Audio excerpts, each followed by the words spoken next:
Welcome back, ladies and gentlemen. Okay, I'm gonna give you a little bit of time. Maybe somebody, like hopping away from the kitchen with with their glass of wine or their dinner.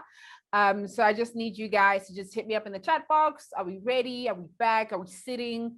Are we in our comfortable chair? What are we doing right now? So you guys can hit me up on the chat because I love interacting with you guys. I think it's so awesome. I see everybody's back. Let's see, should we be beginning? Should we give people a little bit more time? 2-3 minutes? Let me know, because I can just start while you're in, the bathroom. So, okay. So Carmele, I think I said that right, hopefully. Ready.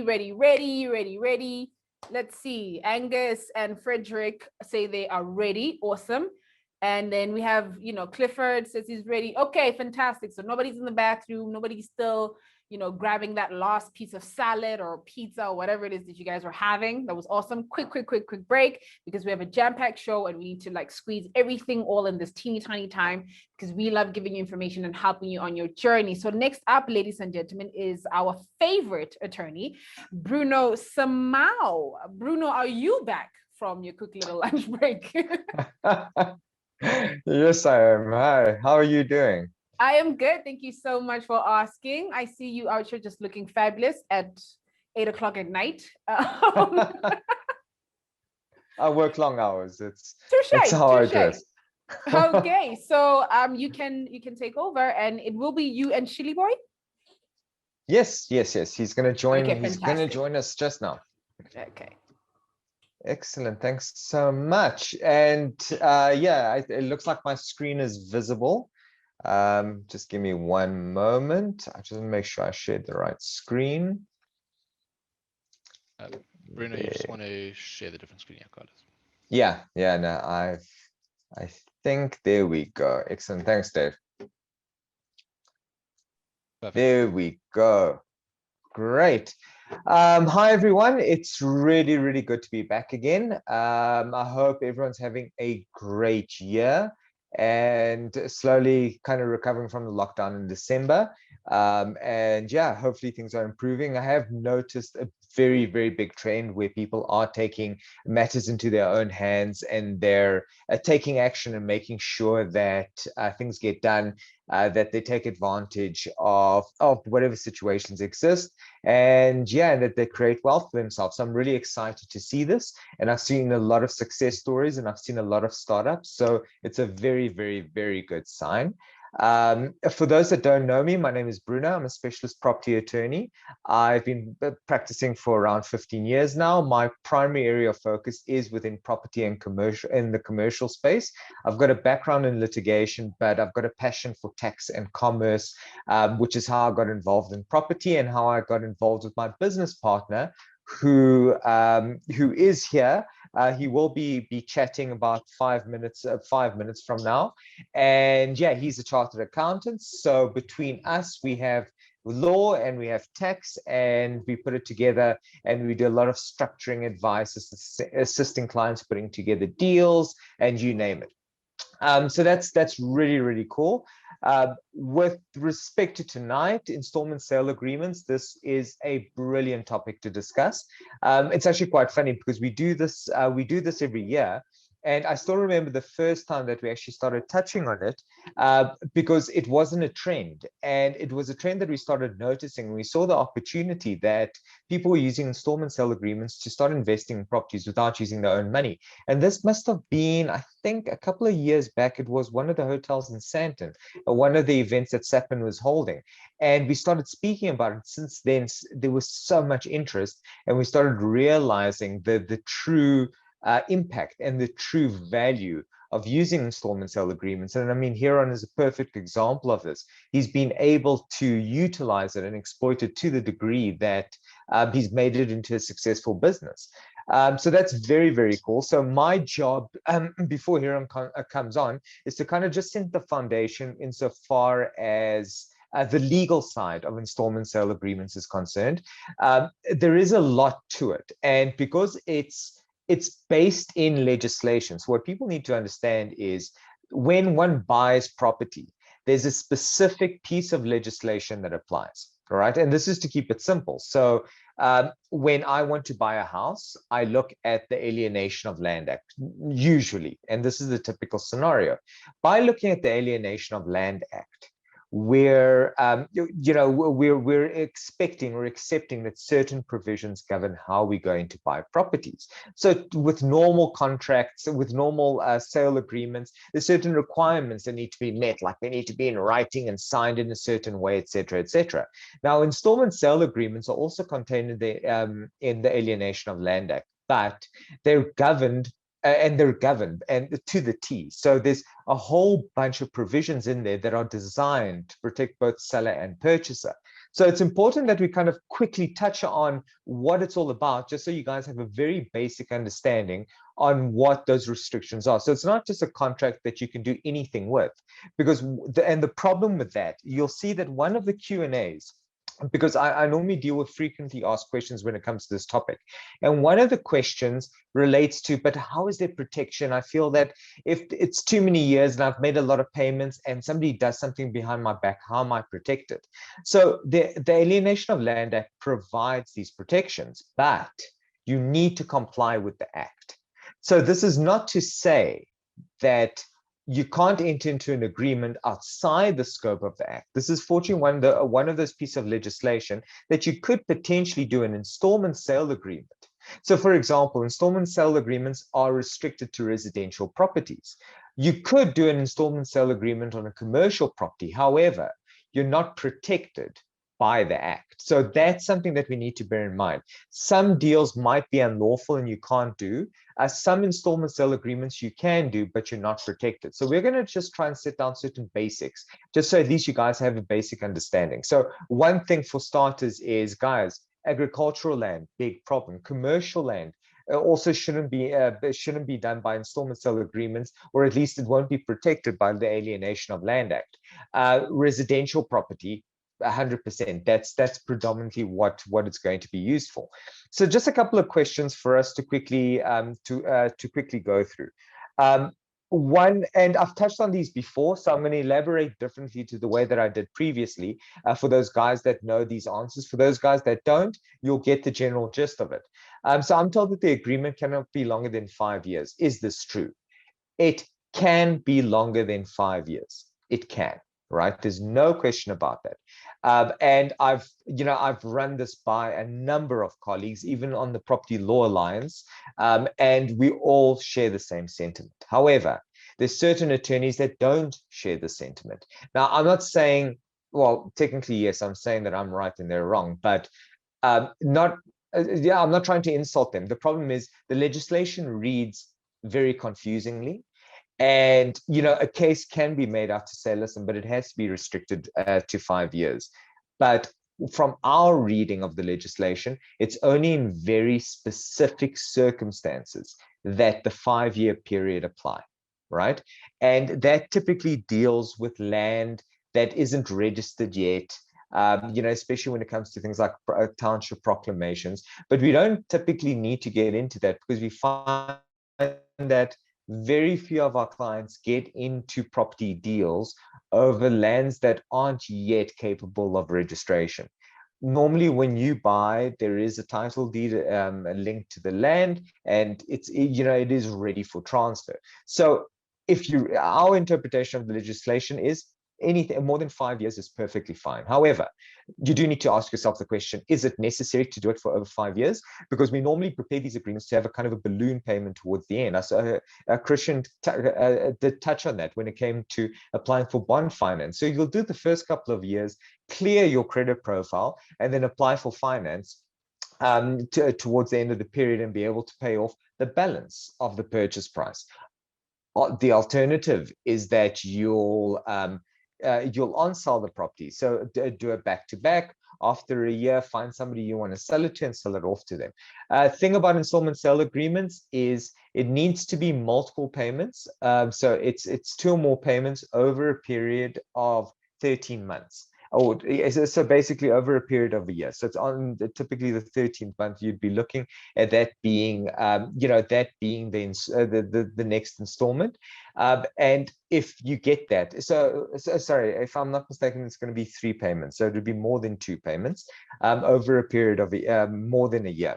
So in those circumstances, that actually makes an installment sale agreement. So if you're negotiating for anything less than a year, be careful. You won't get the protection that you need in terms of that.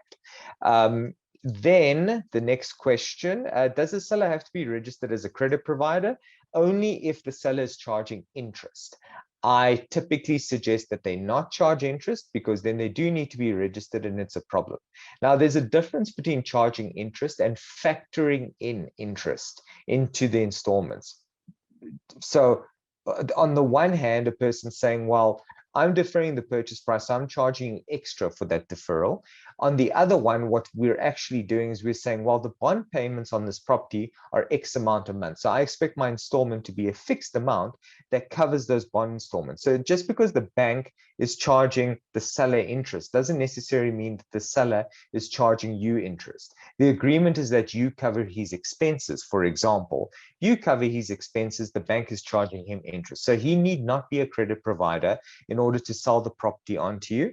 And what I do find is if the seller wants some kind of benefit from, for entering into a contract like this, you may want to consider charging occupational rent if you are living on the property, and that does give him that kind of extra benefit.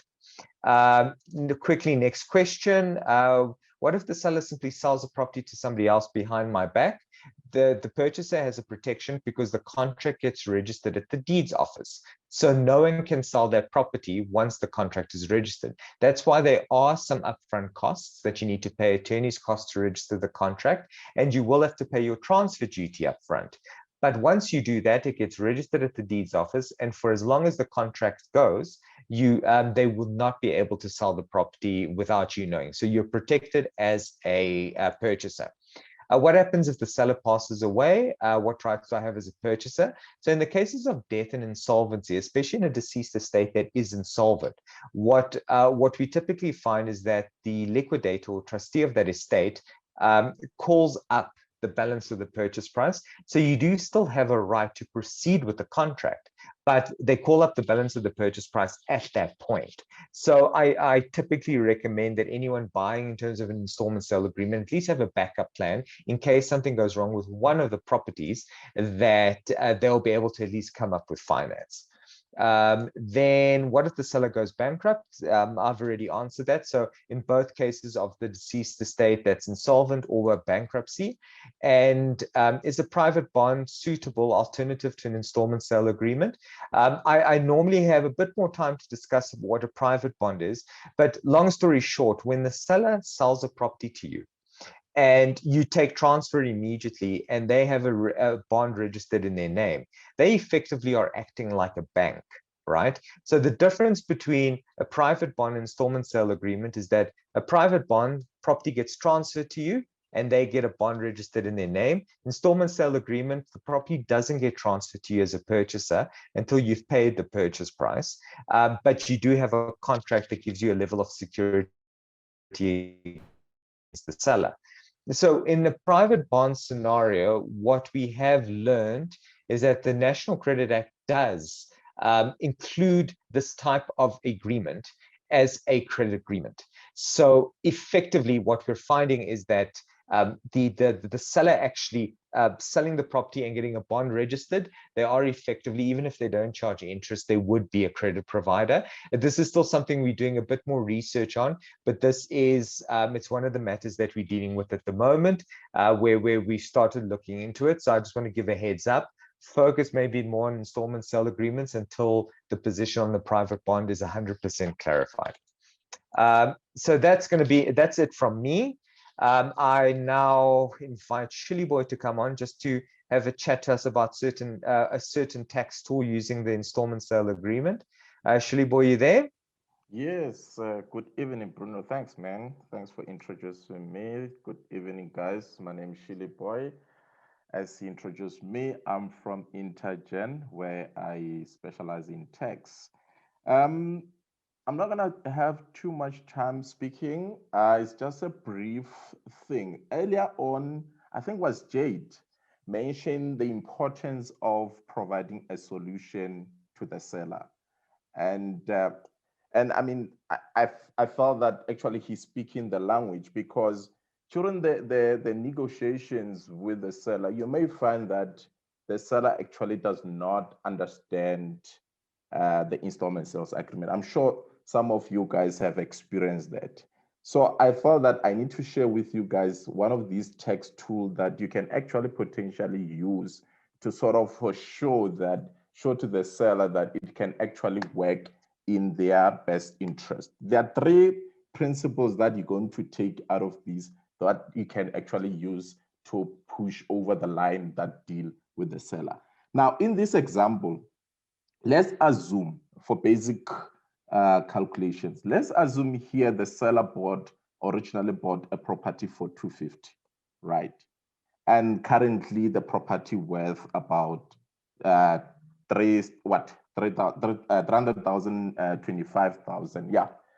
Now, if you enter into an installment sales agreement, you come to Bruno, you say, Bruno, I want to buy this particular property for over 300,000 under installment sales agreement. One of the fundamental things that you need to do is put this installment sales agreement under conditional. Conditional might be, for instance, where you tell that I'll pay 80,000 provided I'm able to find a tenant and the property is fully let.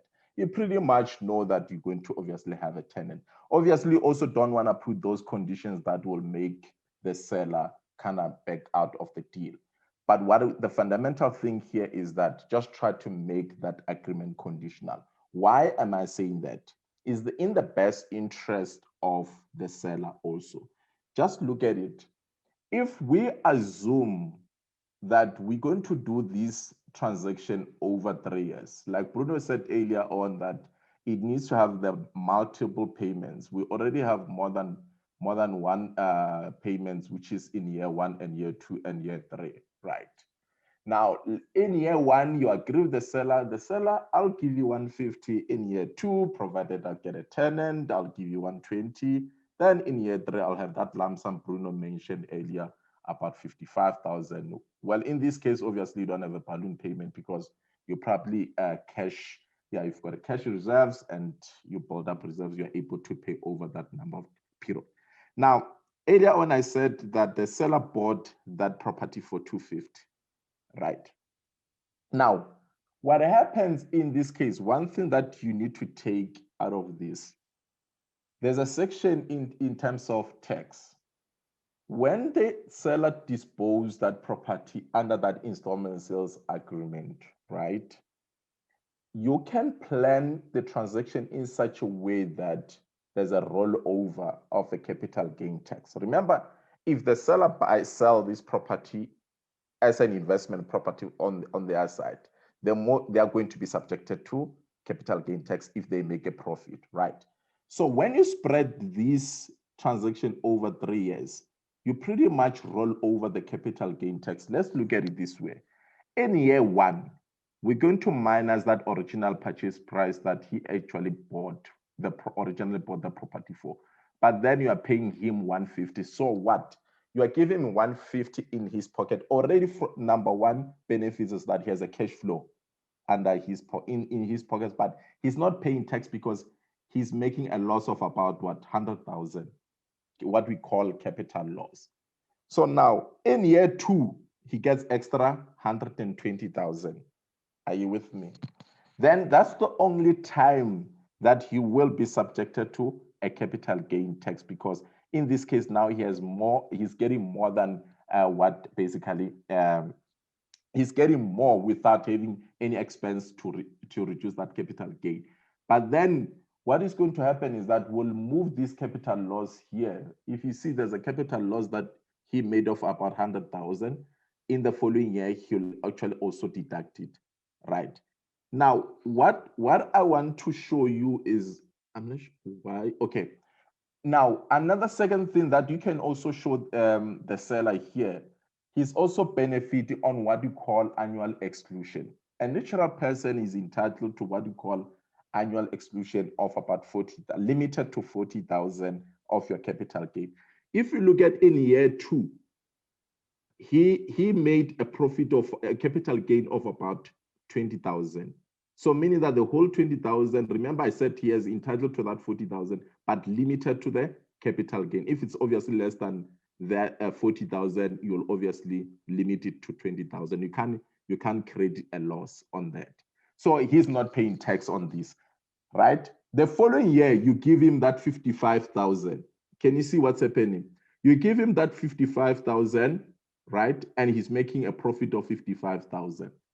Now, because it's the new year of assessment, he equally entitled to additional 40,000, which means effectively he's going to pay tax at about 15,000, remaining 15,000. If you minus this, for simplicity purposes, we didn't obviously finish the calculation, but 55,000 minus 40,000, that's about 15,000 that he will obviously use in the 40% inclusion rate. But what you need to take out of this is that had you paid him this 55,000 in year 2, can you see that he was only going to be entitled to only extra 20,000, which means he was going to be taxed about, if you minus what, 20,000 here, maybe about 35,000. Can you see that his 35,000 was going to be taxed? Well, in this case, he's actually been taxed at 15,000. So that's another thing that you can actually throw to the seller. Say, listen, look, I'm actually providing, by spreading this deal over a number of years, you're actually benefiting in terms of this annual exclusion. On top of that, there's a sort of a rollover of tax over number of period, which effectively, I mean, from time value of money purposes, he's actually making more money. I think Christian can actually agree on that. So that's pretty much what I wanted to highlight to you guys, that you can use this during your negotiation too. So just take the simple spreadsheets like this, you run it with the seller, boom, you get your deal over the line. So that's what I wanted to share with you guys, that there are many ways to, to skin a cat and get that installment sales deal over the line, but just using tax and convince the seller to say, hey, this is what you can benefit: cash flow, annual exclusion, rollover of capital gain tax, and you're good. 3 principles, you're gone. Then you push that deal. Bruno, back to you. Cool. Thanks so much, Shillyboy. That was actually incredible.